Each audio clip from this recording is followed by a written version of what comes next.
Cinema is a medium of storytelling that has certainly left an everlasting impact on the entire world.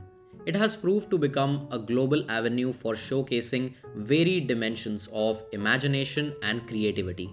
Now, this audiovisual art form is driven by the forces of perspective.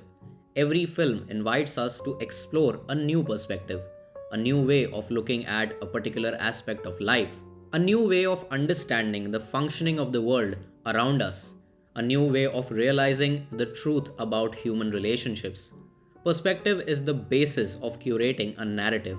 Perspective is the fertilizer that helps an idea to germinate and grow into something lush and fruitful. And I feel that perspective is that one primary parameter for determining whether someone comes in accordance with a particular creative direction or not. I mean, this is how we end up liking or disliking a film. This is how we either admire or despise a particular concept.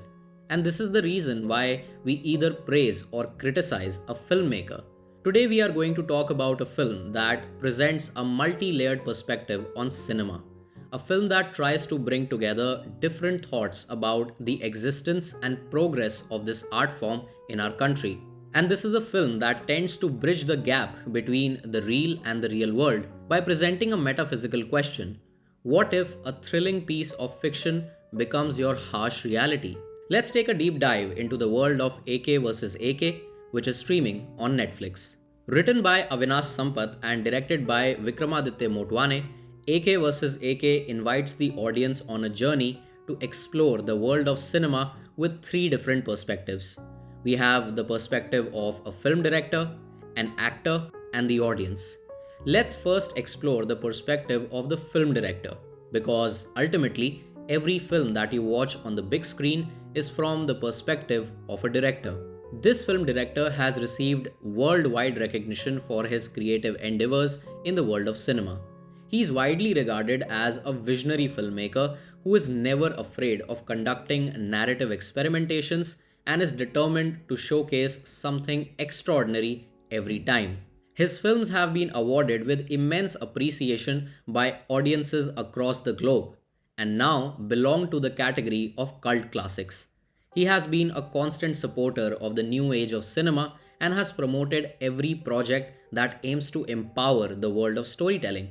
He is very happy with all these achievements and continues to push the boundaries of cinema. But there is something that has been bothering him for quite a long time. Although this moment did not stop him from continuing his filmmaking journey, but it did leave him doubting himself as a storyteller. This was the moment when back in 2003, a renowned actor from the industry walked out from his film titled Alvin Kalicharan. A few years later, the same happened again with another project titled Grand Hotel.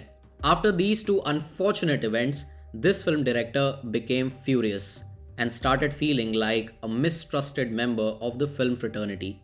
Today, he has become a sensation amongst the audience, but there is still the void of acceptance amongst his peers. But there is a saying that destiny favors the brave, and now his destiny is about to change. This director gets invited to a film festival where he has to deliver a masterclass with none other than that same actor who announced his exit from Alvin Kalicharan and Grand Hotel. Both of them enter into a series of arguments during a Q&A round at the festival, and then the director spills his long-term frustration and anger on this actor in front of everyone. This event becomes the inciting incident both for this entire film and the director. His future projects are called off by the producers and he becomes a joke in front of his peers. Then he finally decides to take his revenge and prove to the world that the success of every film is only in the hands of the director, nobody else. He is someone who was once criticized for making realistic films, and now he is going to make probably the most harshly realistic film of his career. He starts penning down a hostage thriller, which will blur the lines between fiction and reality. Once again, he approaches that same actor and starts telling him the story. A mad film director has kidnapped the daughter of a veteran actor. The mission, should he choose to accept, is to rescue his daughter by following three strict rules: no police, no outsiders, and no cuts. The camera will keep rolling even if the god of death appears in the frame. Then he explains that all of this is not fiction. He has actually kidnapped the daughter of that actor, and now this actor has to rescue her daughter before sunrise. The camera has already started shooting. The director has already revealed the setup and the obstacle for the protagonist. Lights, camera, action. Since he considers this film to be his most ambitious project, he starts treating it exactly how he has treated his previous films. This director has been known for being very dedicated towards honing his craft of filmmaking. And in order to quench his thirst for cinema, he has watched almost every film that you could think of. His mega library of physical media is an edifice of that madness. And he himself says that he wouldn't have made it big in the industry without possessing this madness. Anyways, this film also receives the same treatment. Just like how he has been paying tribute to his favorite filmmakers in his previous films by including their signature style of cinematography, he does the same for this hostage thriller. For example, he shoots the entire film with a handheld camera and focuses on the important pieces of dialogue with a quick zoom. That's his way of paying tribute to Adam McKay. The title of this film is Once Upon a Time in Bollywood, and there is a scene when the son of this actor drops the F-bomb 22 times, a tribute to Quentin Tarantino. There is a mention about Martin Scorsese, and he makes the actor look for a taxi driver in the streets of Mumbai. There is a direct mention of Daniel Day-Lewis and There Will Be Blood in a comical way. You get the point. This is how we are presented with the perspective of a director, a relentless enthusiast who strives to put his best efforts into transforming the landscape of storytelling. He wants to show the world that he is strictly against nepotism and truly believes in making a fortune only after investing sincere hard work and commitment without any external support. The second perspective is that of the actor, an actor who has celebrated an illustrious career in the world of cinema. He has played numerous characters on the big screen and has been entertaining the audiences for the last 40 years.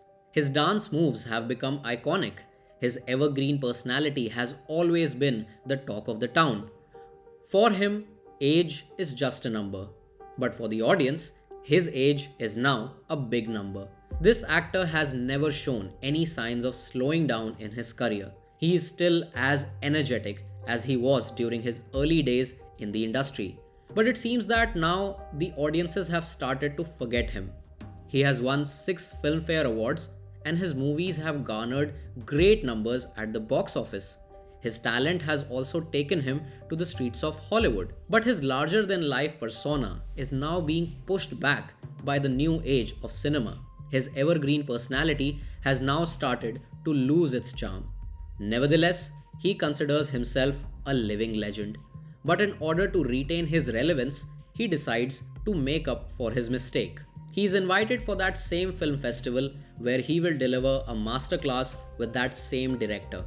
The director who offered him the lead role in Alvin Kalicharan. But this actor refused to work in that film because he was unsure about its success. 2003 was a time when he was at the peak of his career. But this director's debut film did not get released.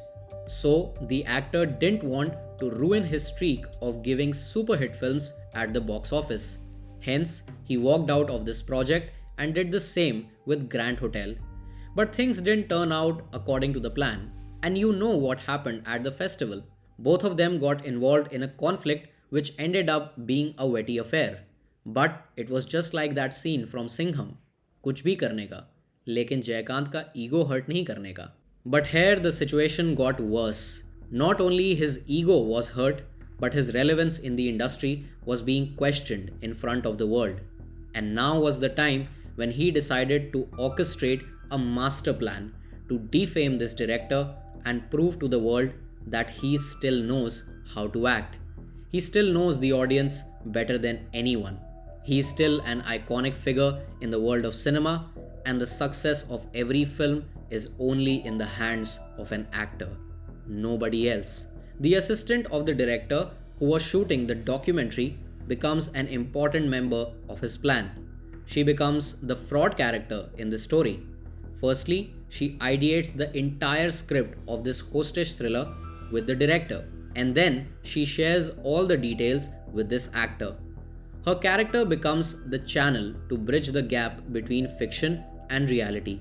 The actor starts involving his entire family as a part of his plan. Since he is aware about those three rules of this game, he accordingly choreographs the series of events.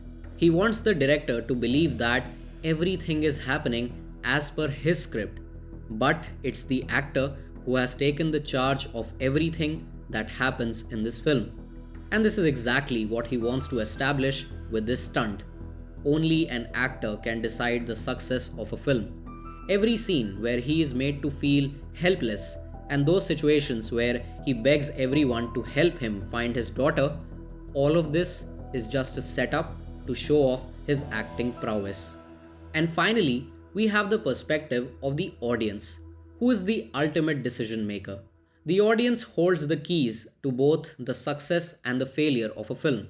The audiences have the supreme power of passing a judgment on a film. The audience decides the fate of both the director and the actor. In the case of AK vs. AK, the director and the actor are risking their lives and trying to make ends meet because they believe in their audience. They are aware about their likes and dislikes, and they feel that their audience knows them really well. They feel that their audience cares for them. But is that the reality? Is that actually true?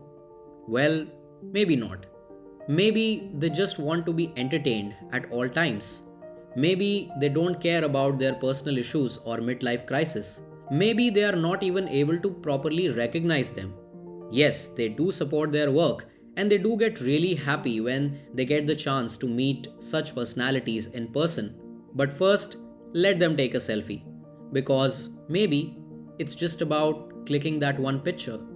Maybe, might be, can be, could be. These unanswered questions and doubts will never cease to exist in our heads. But the one definitive reality that we all will accept is the need to cherish this magical art form of cinema and widen the horizon of storytelling, especially in our country.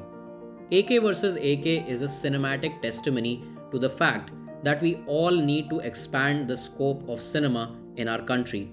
We often get inspired from a lot of international directors, which is great, but let's not turn that inspiration into a superficial admiration and instead use that inspiration to work towards strengthening the foundation of this art form.